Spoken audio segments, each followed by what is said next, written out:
Today we want to look at line integrals, or start looking at line integrals. The idea here is that we are going to integrate a vector field over a one-dimensional curve in R2 or R3. We're going to integrate a vector field over a curve in R2 or R3. Mainly R3 because that's where we spent all this time parameterizing curves. All of our other thinking about integration is the same. It's going to be, our integral is going to be set up with multiplication. One of our factors is going to be continuously variable. In this case, all of our factors are going to be continuously variable. And so we're going to take the set over which we are integrating and break it up into pieces where things are not variable. All that stuff, all that integration thinking is the same. So we still have our integration thinking.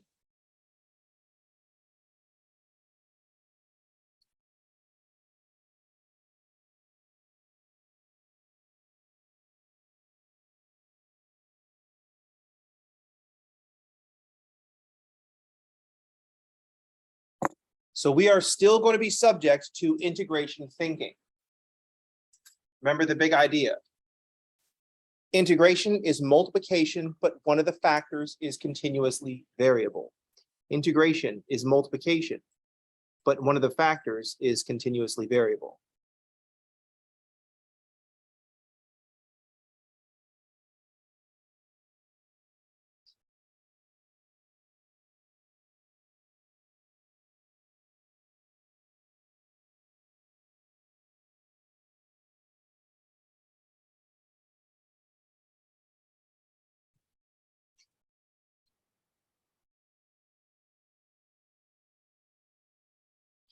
Integration is multiplication, but one of the factors is continuously variable.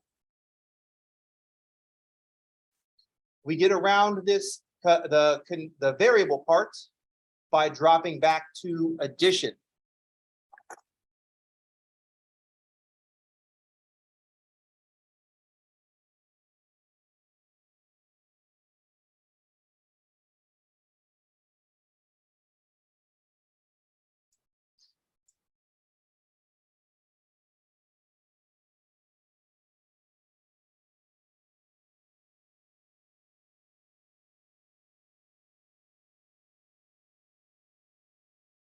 Because we're dealing with multiplication, but one of the factors is variable, we have to drop back to addition.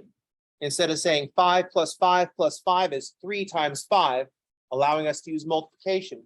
We have 3 plus 4 plus 5. Everything's different. We don't get to use multiplication.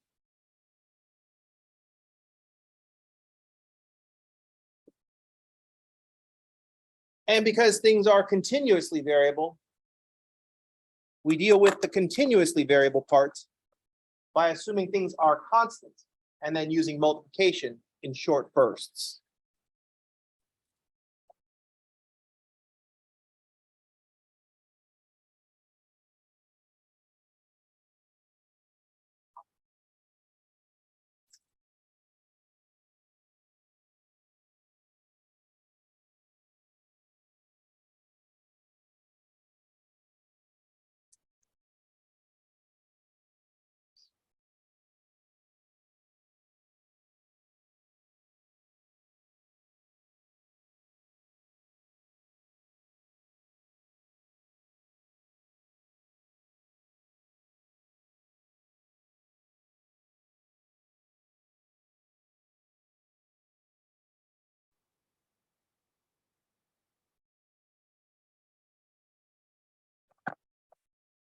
This is the same thing that we did way back in Calc 1 when we first started talking about integration in a section entitled, How do we measure distance?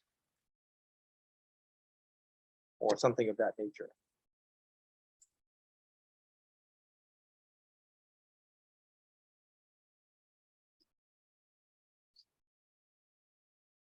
So this is the same kind of thinking that we applied before. We want to do multiplication, but one of our factors or more of our factors is continuously variable. Because our factors are variable, we drop back down to addition. Because our factors are continuously variable, that kind of wipes out addition because there's nowhere to put the plus sign. We assume the factors are constant in short bursts so that we can use multiplication.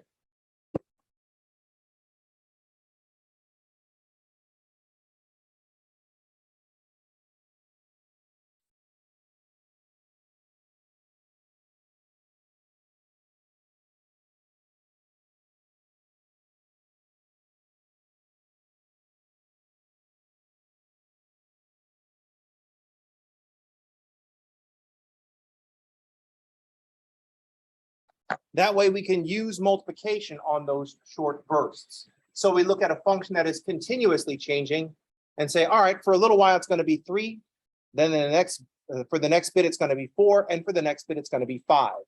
That way we can use multiplication at least on those short bursts. Then we get to use addition and we're all set. We've avoided the variable part of multiplication by using addition. We've avoided the continuously variable part by assuming things are constant in short bursts. Then we apply calculus thinking. Let the size of the short bursts drop down to 0. That is, use an infinite number of short bursts.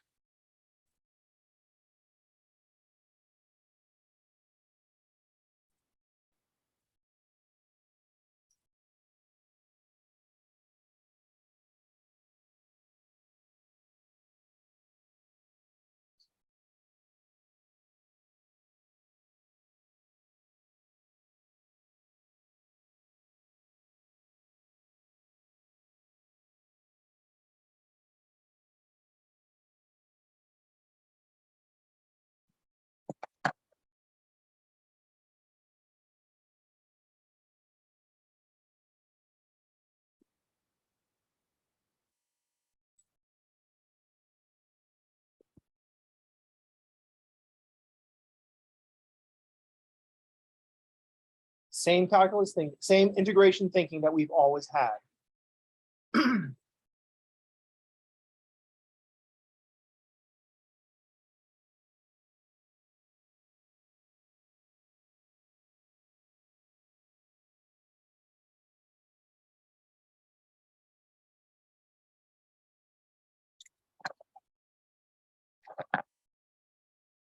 Let's visualize the progress.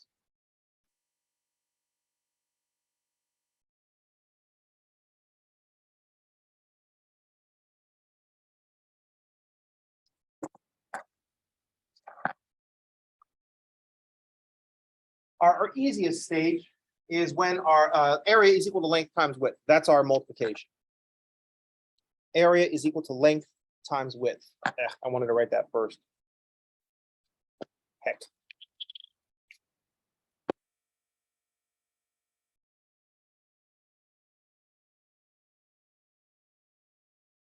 That's where all of our integration started. So for example, area is equal to length times width.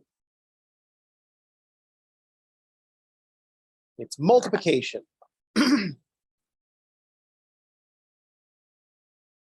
Stage 1.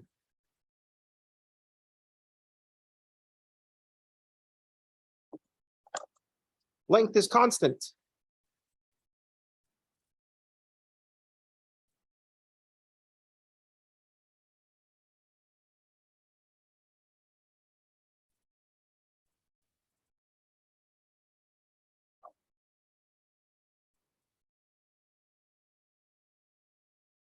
If length is constant, no problem. Area is equal to length times width. Area is just 3 of those 5s.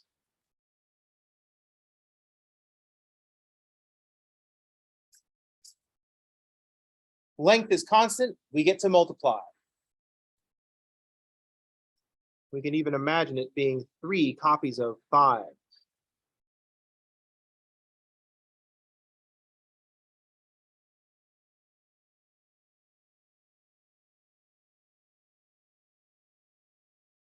Since the length is constant, multiplication is in play. Lucky us.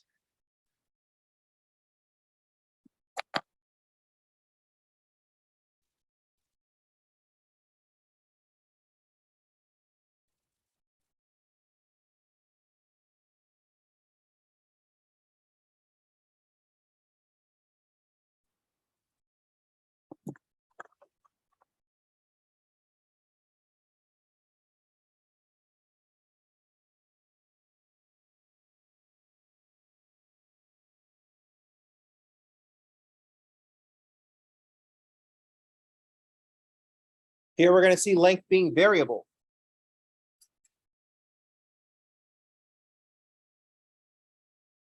For the first unit, it's 3. For the next unit, it's 4. And for the last unit, it's 5.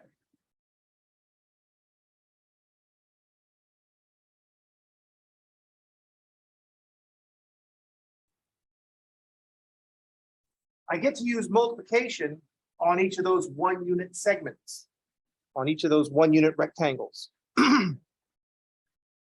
So our area is 1 times 3. Oops.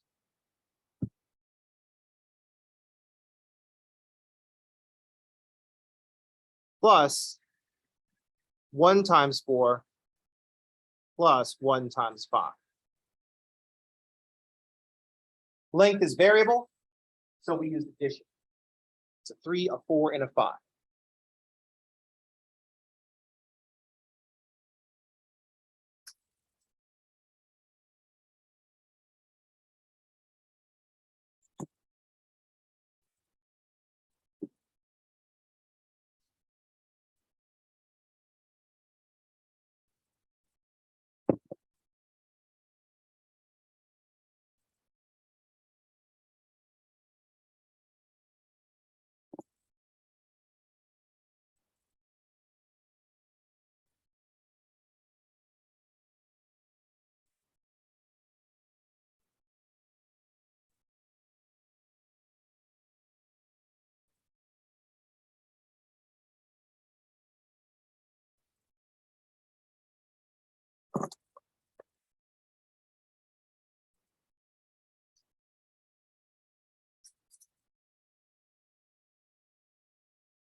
In this third case, not only is my length variable, my length is going to be continuously variable.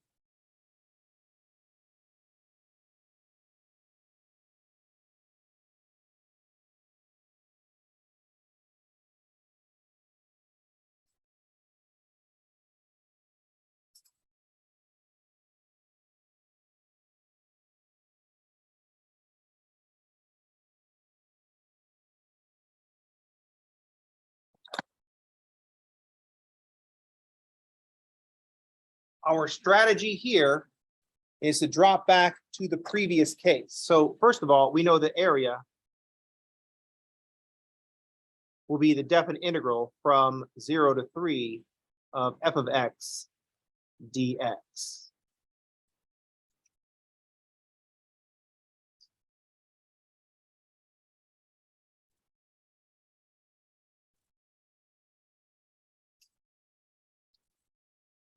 Our strategy for dealing with this continuously variable length is to drop it back to the previous case. And say, well, this is messy. So we model this with the previous case.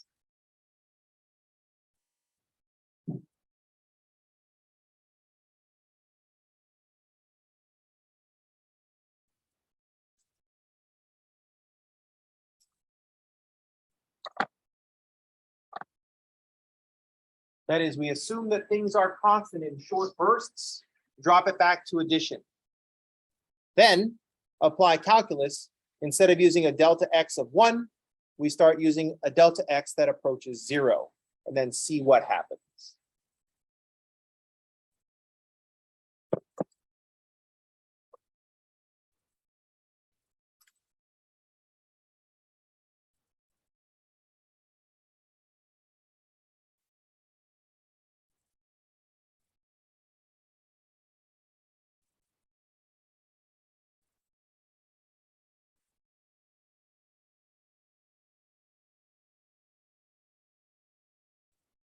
Then apply calculus thinking where we use an infinite number of rectangles.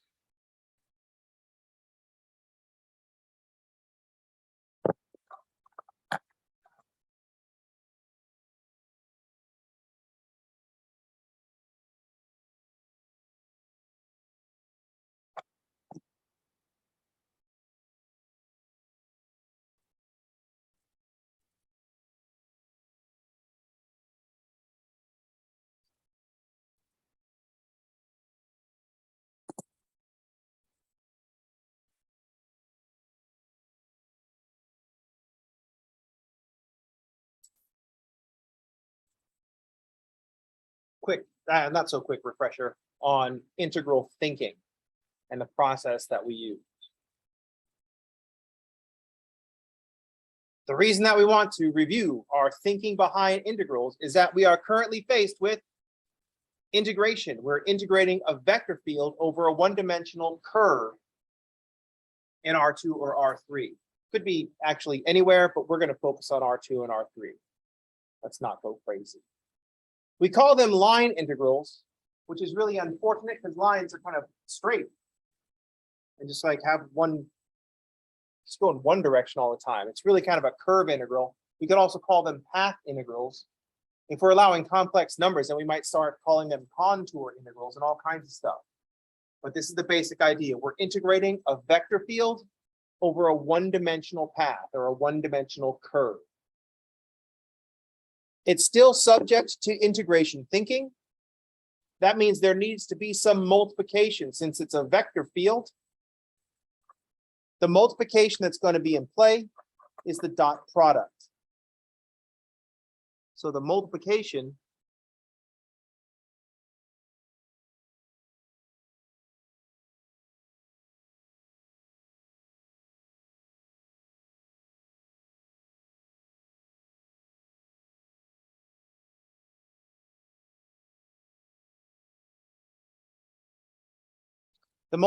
that's going to be in play is the dot product. Remember, the reason that we're using the dot product is because we want to know how much of one vector is going in the direction of the other vector. That's why we're using the dot product, not because some mystical weirdness, because we specifically want to know how much of one vector is going in the direction of the other vector.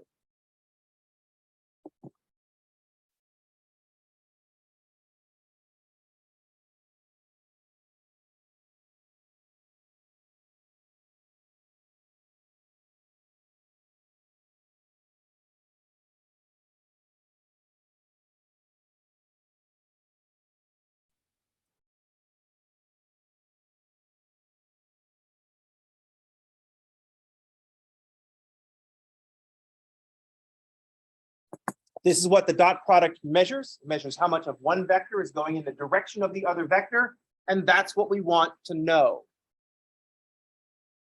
That's why we're using the dot product. We're integrating because things are, dot product is a multiplication, and our vector field is going to be continuously variable. So we're going to do the integration thing. We're going to take all the points along this curve, evaluate the vector field and say, it's going to do this for a little while in the direction of the curve. Then we're going to take the next point on the curve. Remember, I get to say next point, even though it's a continuously variable curve, because we're breaking it down into little pieces. So then we move on to the next point, evaluate the vector field. See how much of that vector field is going in the direction of the curve with the dot product. Add it to the previous value, move on to the next point. Then we just have to remove the next point part and let the distance between those 2 points drop down to 0. Any questions?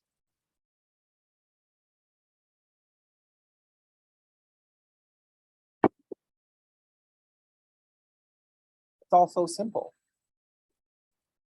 That's why Calc 3 is the easiest part of calculus, because the thinking is all in play. Now, the flaw in my little plan where the thinking is all in play, is that it's based on the assumption that this is how we think about integrals as students. This is how I think about integrals as an instructor. This is what I try to communicate to students, to how I communicate to students to think about integration. This is not always where we land. We don't always agree on what makes sense. This goes back all the way to the beginning of your math education. When we started, like I was there, when we started teaching you arithmetic. If we had done arithmetic right, then when you got to algebra, we wouldn't have had any problems.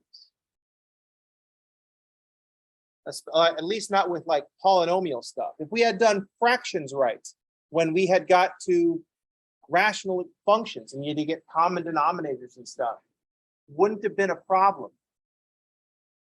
If we'd have taught you about function and inverse function and operations and inverse operations correctly, solving equations wouldn't have been a problem. But we didn't build a very strong foundation. And so when I show up and I'm like, oh, this is, of course, how we think about integration. And you're like, oh, dude, I've been in two calculus classes with you, and that's not how I think about integration. You know what I mean? Students in this class have, unfortunately for them, been in my class where I supposedly am trying to get this point across. It's like, oh, this is how you think about integration. And you're like, oh, heck no, we don't. Saw you do this talk 3 times now, still don't think about integration that way. And you won't for a long time until you have to start explaining it to someone else. Does that make sense? I got through all 3 of my calculus classes. I did not know what I was doing until I became a tutor and had to start explaining it to someone else. So like, well, explain to me this Riemann sum business. And in my mind, I was like, oh, shit. I don't really know that. But I was like a brand new tutor and I felt like I had to know everything. So I just acted like I knew. It's like, well, let's take a look at the book. And I flipped over to it. And, all right, be cool, be cool, be cool. Go ahead, go take a look at, read it. Well, so what we're doing is, what does this mean to you? And while they're like, oh, well, I'm like, oh, well, take a look at it. And then in my mind, I'm like, oh, with me, as I try to read it as well.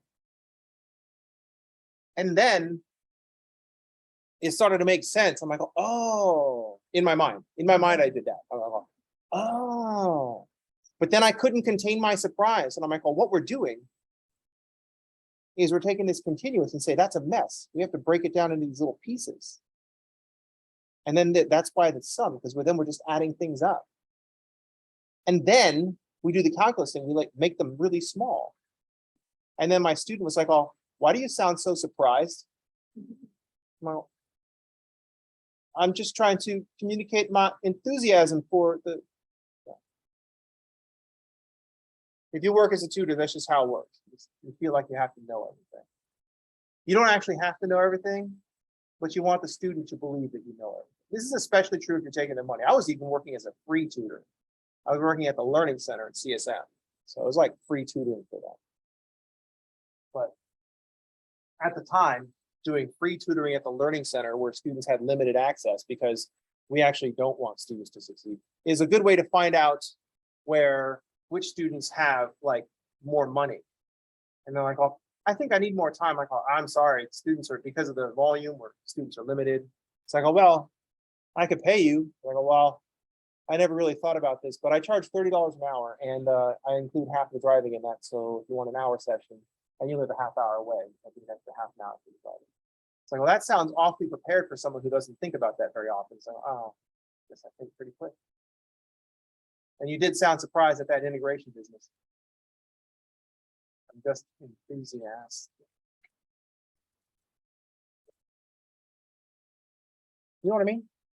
So it's one thing if I'm like offering free tutoring, but when I'm driving to someone's house and charging them like $30 to $50 an hour, they have to believe that you know everything. So.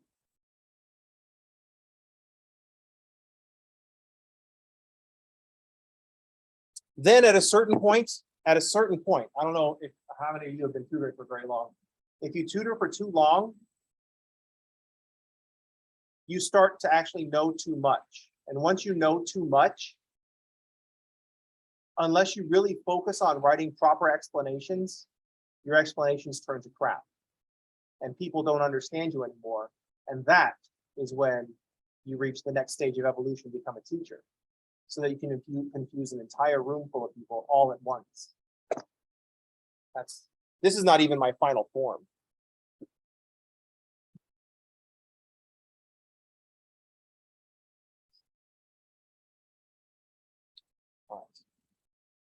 Eventually, you have to purge teachers that have been around for a long time, because the final form is just a thing of chaos. from outside of time and space, where understanding becomes too deep. And knowledge is dangerous. I'm just kidding. I'm very, very far from that point. Of course, time is relative,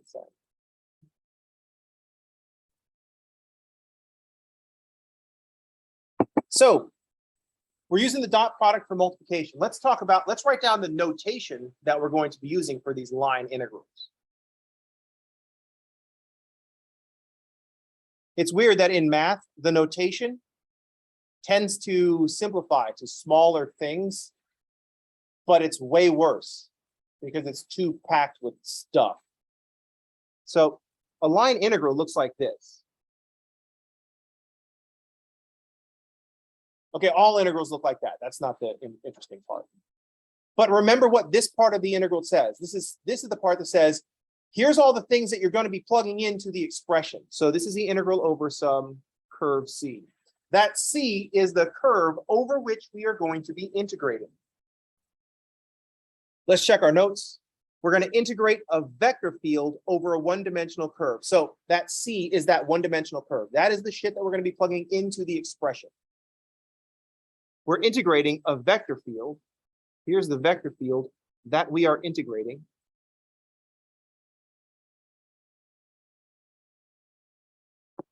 Now let's think about what this line integral is going to represent. This line integral is based on multiplication, which in this case is going to be a dot product because we have vectors, and we want to know how much of this vector field is going in the direction of the curve at all the different points. And we're just going to add it all up. So the multiplication shows up here. It's dot dr. That dr is some small vector in the direction along the curve. It's some small direction of the curve.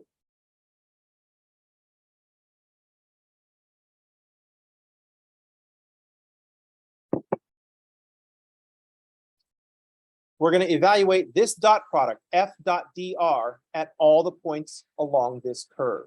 That's what integration tells us to do. Just like the integral from a to b of f of x dx. We evaluate f of x times dx at all the points from a to b. Here's what you're plugging in to this expression. We want to do this dot product because I want to know how much of this function, this vector field, is going in the direction of our curve at every single point. That's what this line integral is telling us.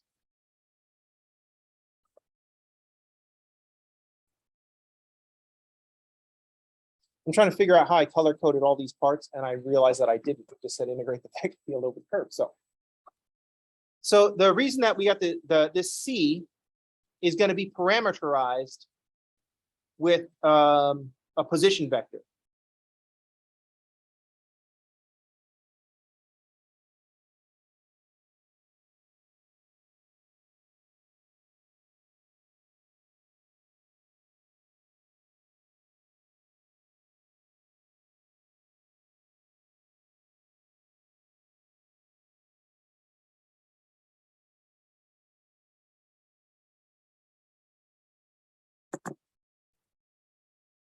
We're going to parameterize C with a position vector, let's say R of t, for some range of values for t.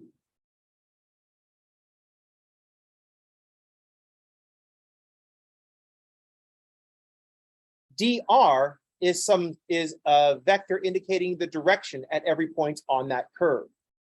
dr is a direction vector at points along C.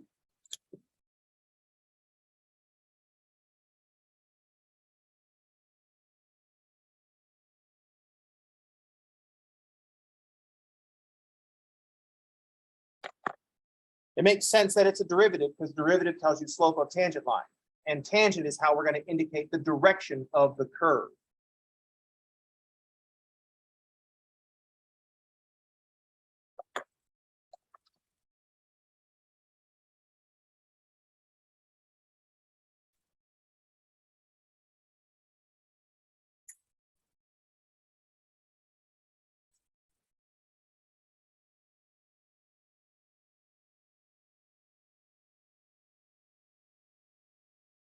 F is the vector field that we're integrating.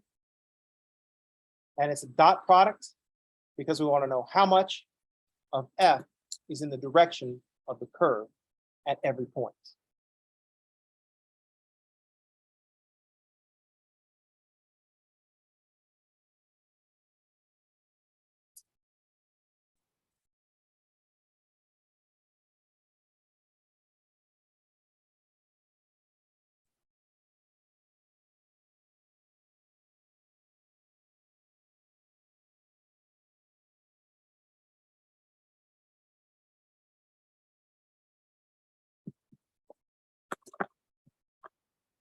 How much of that vector field F is going in the direction of the curve R of t? And that direction of the curve R of t is dr, R prime of t.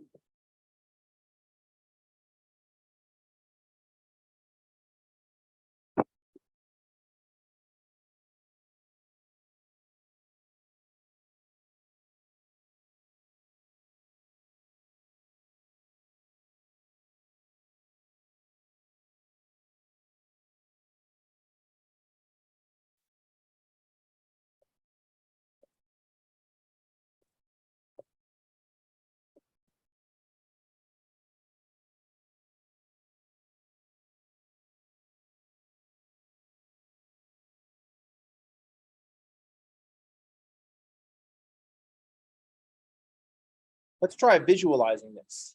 Let's see if a picture helps at all.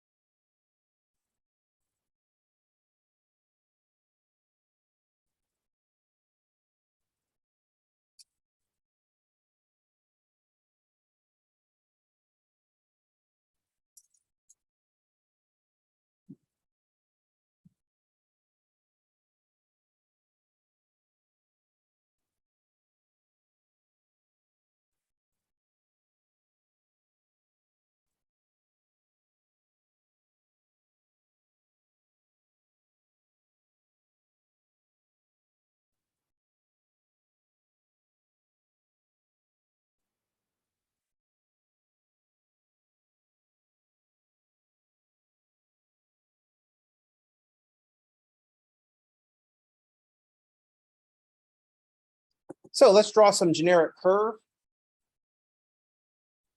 that we parameterize with this position vector, R of t, for t between A and B. So when t equals A, that's where we're at the start of the curve, and then the curve does some stuff and then ends when t is equal to B.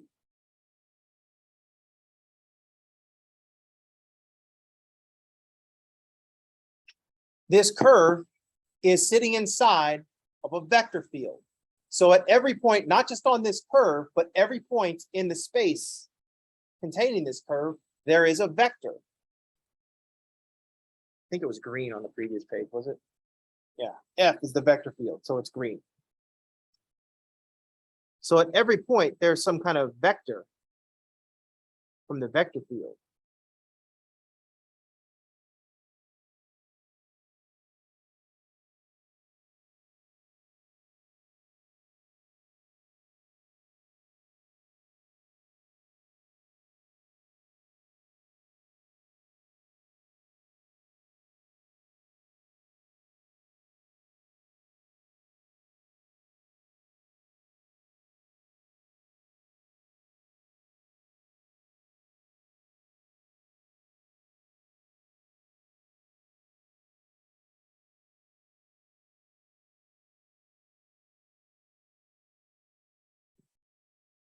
So there's a vector at every point. In particular, there's a vector at every point on this curve. What we're interested in is the dot product of the vector from the vector field and a vector indicating the direction of the curve. So the direction of the curve, dr, is apparently red. I'll switch to orange. Then I can use orange and green. It's much more fall. And if I use red and green, it'd be much more winter. You know what I mean? So I gotta go with orange. So at each of these points, I want to know a vector tangent to the curve. What direction is this vector going? So that's just going to be tangent. And that will just be the vector r prime at some point t naught. So it's going to be r prime at t naught. I want to include the at t naught because at that point, that's the direction of the curve.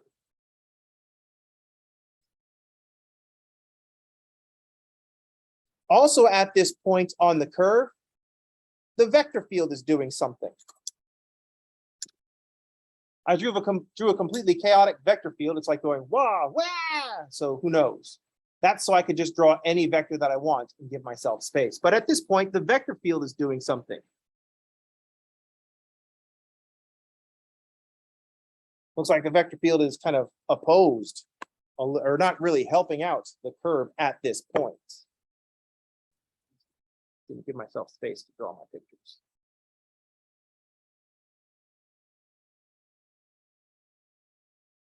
So that green vector is what the vector field is doing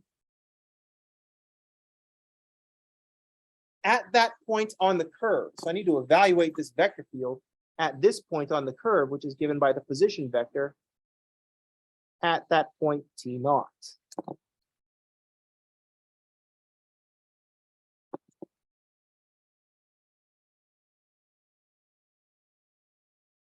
And we are interested in what's happening or how much of that vector field is going in the direction of the curve.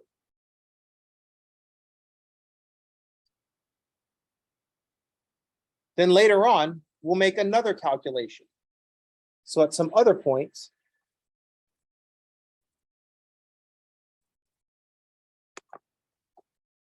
I will want to know what the vector is doing at that, the vector field is doing at that point, and the direction that the curve is headed. The direction of the curve is described with a tangent.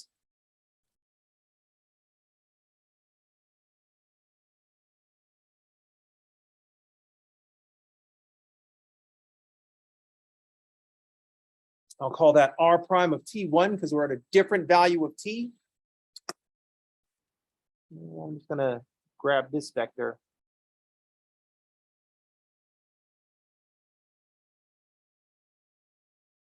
And now I'm interested in the same thing. How much of that vector field vector is going in the direction of the curve? So this is going to be f evaluated at r of t1.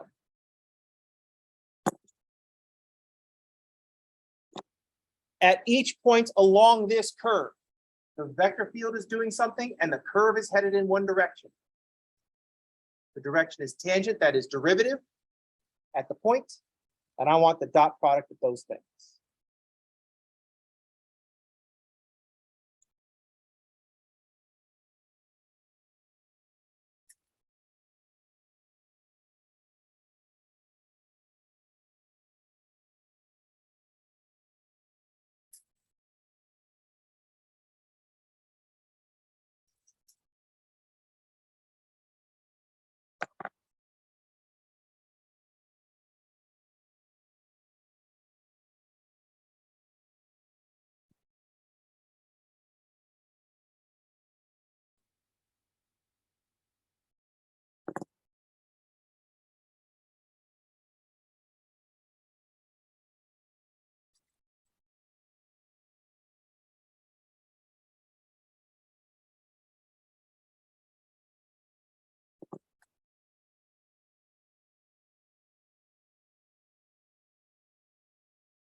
So when I write r of t, r of ti, that is the position, a location on that curve.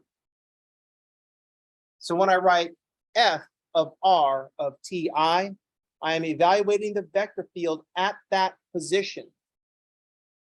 R prime of TI is the direction that the curve is headed at that position.